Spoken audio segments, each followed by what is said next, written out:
Welcome, dear storyteller.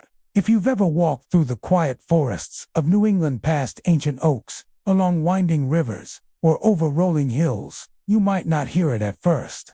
But if you listen closely, beneath the rustle of leaves and the chirp of birds, there's a whisper. A story of courage, betrayal, loss, and survival. Today, we journey back to one of the most devastating conflicts in early American history, a war that reshaped the destiny of both native peoples and English colonists alike. This is the story of King Philip's War. By the mid-1600s, the English colonies along the eastern seaboard were growing rapidly. Plymouth, Massachusetts Bay, Connecticut. These settlements had expanded far beyond their original borders. The Pilgrims who had arrived on the Mayflower in 1620 had once relied on the Wampanoag people for survival, learning how to plant corn, fish, and navigate the harsh New England winters. That fragile alliance, forged by leaders like Massasoit and Governor William Bradford, had held for decades. But time changes everything. Massasoit's son, Metacom, known to the English as King Philip, watched with growing unease as more settlers arrived, claiming land, cutting down forests, and imposing their laws on native communities. The English demanded that tribes submit to colonial authority, convert to Christianity, and abandon their traditional ways. Tensions simmered for years, fueled by broken treaties, livestock disputes, and cultural misunderstandings. The spark came in 1675. A Christianized native man named John Sassaman, who had served as an advisor to Metacom, warned the Plymouth colony that the Wampanoag leader was preparing for war. Shortly after, Sassaman was found dead beneath the ice of a Swampset pond. 3 Wampanoag men were arrested, tried by a jury of colonists, and hanged despite questionable evidence. For Metacom, this was the final insult. Justice had not been served. It had been weaponized. In June 1675, violence erupted. Wampanoag warriors attacked the village of Swansea, killing several colonists. The English retaliated with brutal force.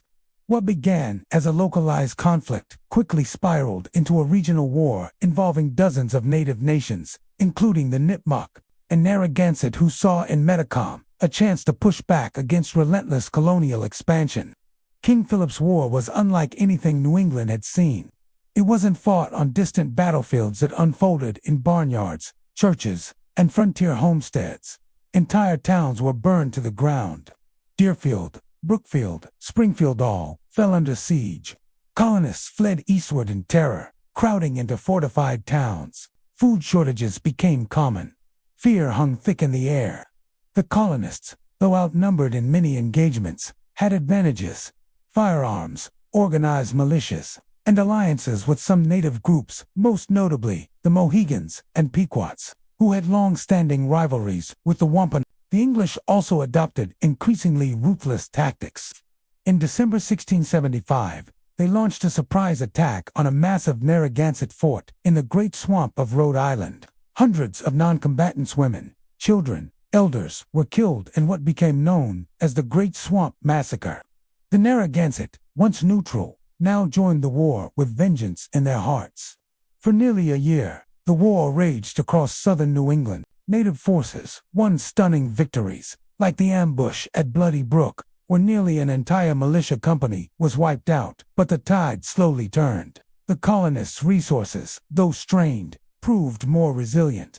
Their population could be replenished. Native communities, already decimated by earlier epidemics like smallpox, could not.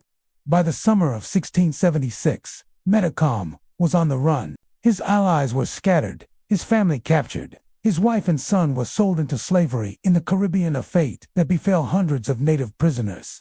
On August 12, 1676, in a swamp near Mount Hope in present-day Bristol, Rhode Island, Metacom was tracked down by a mixed force of English soldiers and allied native scouts.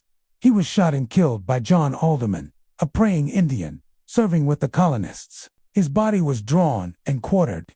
His head was displayed on a pole in Plymouth for over 2 decades. The war officially ended soon after, though skirmishes continued in northern territories for months. The cost was staggering.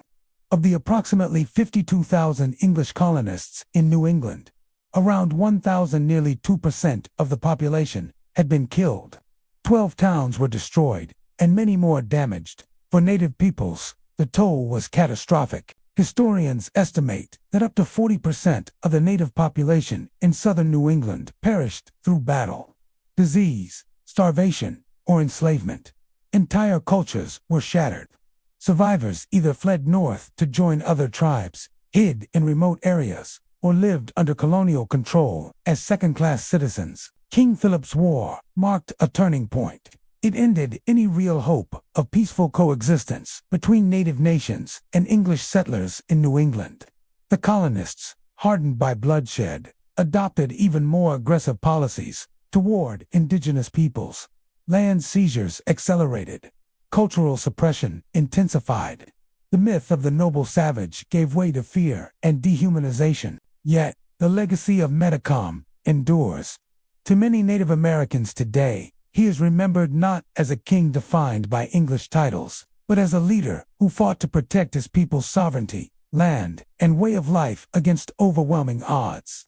In recent years, efforts have grown to honor his memory not as a villain of colonial history, but as a symbol of resistance. If you visit Mount Hope today, you'll find a quiet park overlooking Narragansett Bay. There's a small plaque commemorating Metacom, placed not by the state, but by descendants and allies who refused to let his story be forgotten. The land itself holds memory. The trees remember. The rivers remember. And so, dear listener, as you walk through those same forests or stand beside those same rivers, remember, history isn't just dates and battles. It's the echo of choices made in desperation, in courage, in sorrow. King Philip's War reminds us that every patch of soil in this country has witnessed both beauty and brutality, and that understanding. The past is the first step toward healing the future. Thank you for joining me on this journey through time.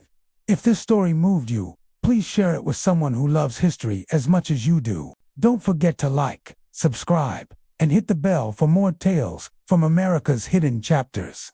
Until next time, keep listening to the whispers of the land.